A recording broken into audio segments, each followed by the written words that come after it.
Hello friends, welcome back to my channel. आज आपण बघणार आहोत कनिष्ठ महाविद्यालयाचा निरोप घेताना मराठी निबंध।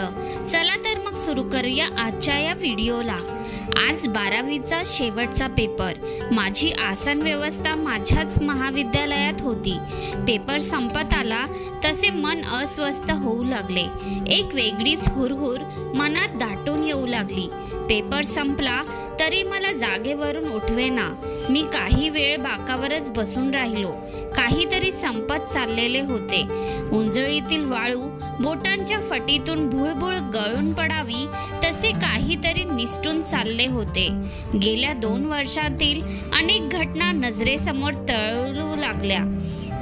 या 2 वर्षांनी मला भरभरून दिले आहे। अनेक चांगल्या घटना घडल्या, अनेक चांगले मित्र, चांगल्या मैत्रिणी मिळाल्या।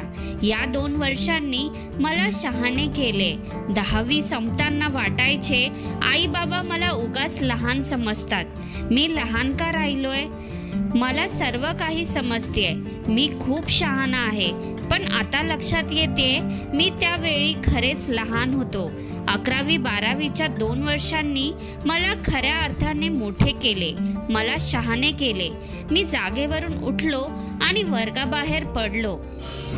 महाविद्यालयाच्या आवारात शांतपणे एक फेरी मारली। अनेक जागांना भेटी दिल्या। एक एक घटना डोळ्यांसमोरून सरकत गेली। खरे तर मी काही बुद्धिमान विद्यार्थ्यांपैकी नव्हतो, खेळात प्रवीण नव्हतो किंवा गायन, वादन, अभिनय अशा कला मला अवगत नव्हत्या। साधा सर्वसाधारण विद्यार्थी होतो।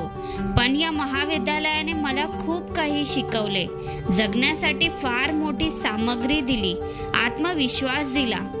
आमच्या या महाविद्यालयात टीचर्स गाईड स्कीम या नावाची योजना आहे। या योजनेनुसार एकेका शिक्षकांकडे 10-15 विद्यार्थी सोपवले जातात। त्या विद्यार्थ्याच्या कोणत्याही अडचणींमध्ये त्यांना संबंधित शिक्षकांनी मार्गदर्शन करायचे, अशी ती योजना होती। आमच्या शिक्षकांनी पहिल्या दिवसापासूनच आमच्या गटाला इंग्रजी संभाषण कला शिकवायला सुरुवात केली। याचा आम्हाला जबरदस्त फायदा झाला। आम्ही इंग्रजीत बोलू लागलो।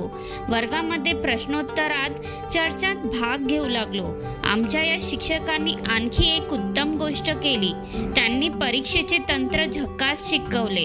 अभ्यासक्रम कसा समजून घ्यावा, प्रश्नपत्रिकेचे स्वरूप कसे असते, प्रश्न कसे तयार करतात, उत्तरे कशी तयार करायची या बाबी त्यांनी बारकाईने समजावून सांगितल्या। त्यामुळे अभ्यासाची गुरुकिल्लीच हाती गवसली। अभ्यासाची भीती नाहीशी झाली। पहिल्या घटक चाचणीत चांगले गुण मिळाले।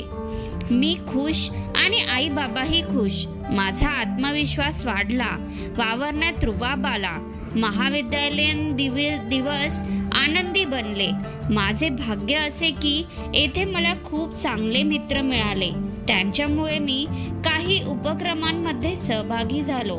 त्यांच्यामुळे पायी भटकण्याला आनंद कळून आला।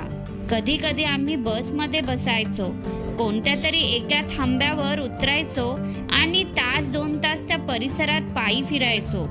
अशा प्रकारे परिसराच्या निकट असण्यातले सुख अनेकदा अनुभवले। मित्रांमुळे मला चांगले चित्रपट, चांगली गाणी यांचा आस्वाद घेता आला। गप्पा रंगल्या। सगळ्यात महत्त्वाचे म्हणजे मला एक विलक्षण छंद गवसला, ओरिगामी। मित्रांबरोबर पाण्यात होडी सोडण्याच्या गमती करता करता कागदाच्या घड्या करून विविध वस्तू, पक्षी, प्राणी बनवता येऊ लागले।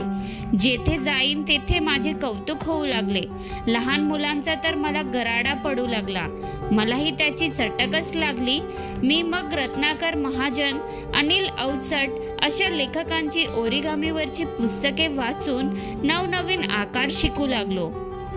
जेथे जाईन तेथे माझा प्रभाव पडू लागला। आता तर मी सोबत कागद घेऊनच फिरतो आणि आनंद मिळवत राहतो।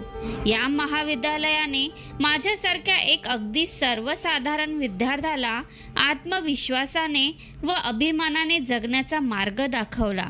अशा या महाविद्यालयापासून आता मला दूर जावे लागते, त्याचा निरोप घ्यावा लागतोय या जाणीवेने माझी पाऊले जड होऊ लागली। तर मित्रांनो, तुम्हाला आजचा हा निबंध कसा वाटला आणि तुमची ही परिस्थिती काही माझ्यासारखीच असेल असं जर असेल तर मला कमेंटमध्ये नक्की लिहून कळवा आणि अशाच अनेक निबंधांसाठी चॅनलला सबस्क्राईब नक्की करा. चला तर मग भेटूया पुढच्या व्हिडिओमध्ये. धन्यवाद.